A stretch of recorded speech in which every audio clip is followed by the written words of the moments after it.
போதை கடத்தலில் தம்பிதான் main role. Jafar Sadiq அதிர்ச்சி வாக்குமூலம். என்ன வாக்குமூலம் அளித்தார் ஜாபர் சாதிக் என்பது பற்றி நமது கடையர் டிவியில் பார்க்கலாம். வெளிநாடுகளுக்கு உணவுப் பொருட்கள் அனுப்புவது போல போதைப் பொருள் கடத்தியதில் என் சகோதரர் முகமது சலீமுக்குத்தான் முக்கிய பங்கு உள்ளது என ஜாபர் சாதிக் வாக்குமூலம் அளித்திருக்கிறார்.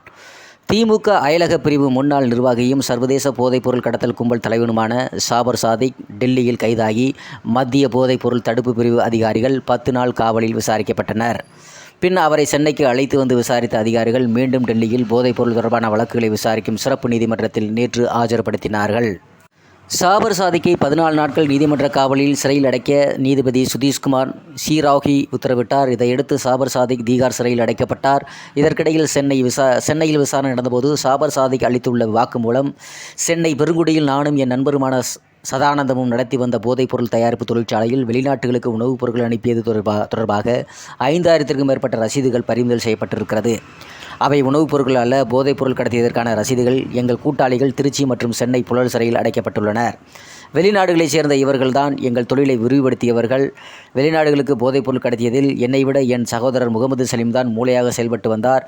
மலேசியா, நியூசிலாந்து, ஆஸ்திரேலியா என வெளிநாட்டு தொடர்புகள் அனைத்தையும் முகமது சலீமே கவனித்து வந்தார். விடுதலை சிறுத்தைகளினுடைய கட்சி நிர்வாகியாக இருந்த அவருக்கு தமிழகத்தில் செயல்படும் போதைப்பொருள் கடத்தல் கும்பலுடன் நெருங்கிய தொடர்பு உள்ளது.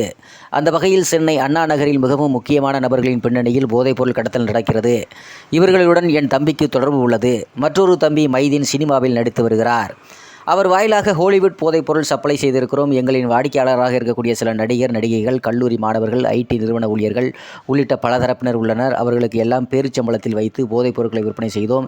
இது பற்றி வெளியே தெரிந்துவிடக்கூடாது என்பதற்காக பேரிச்சம்பளம் இறக்குமதி தொழில் செய்து வந்தோம். இதற்கு ஹாலிவுட்டில் எங்களுக்கு நெருக்கமான தொடர்பில் இருந்த முக்கிய நபர்தான் ஐடியா கொடுத்தார். பேரிச்சம்பளம் வியாபாரத்திலும் நல்ல லாபம் கிடைத்தது. இவ்வாறு வாக்குமூலத்தில் ஜாபர் சாதிக் தெரிவித்திருக்கிறார். முகமது சலீம் எங்கே என்று தேடப்படும் குற்றவாளியாக இருக்கிறார். ஜாபர் சாதிக்கின் சகோதரர்களாக இருக்கக்கூடிய முகமது சலீம், மைதீன் ஆகியோர் தொடர்ந்து தலைமறைவாக இருக்கிறார்கள். வெளிநாடுகளுக்கு தப்பிச் செல்லாமல் இருக்க அவர்களுக்கு எதிராக லுக் அவுட் நோட்டீஸ் வழங்கப்பட்டிருக்கிறது. இவர்கள் இருவரும் அடிக்கடி செல்லும் இடங்கள் குறித்து அதிகாரிகளிடம் ஜாபர் சாதிக் தெரிந்திருக்கிறார். இருவரும் விரைவில் சிக்குவார் என மத்திய போதைப்பொருள் தடுப்பு பிரிவு அதிகாரிகள் தெரிவித்திருக்கிறார்கள். போதை கடத்தலில்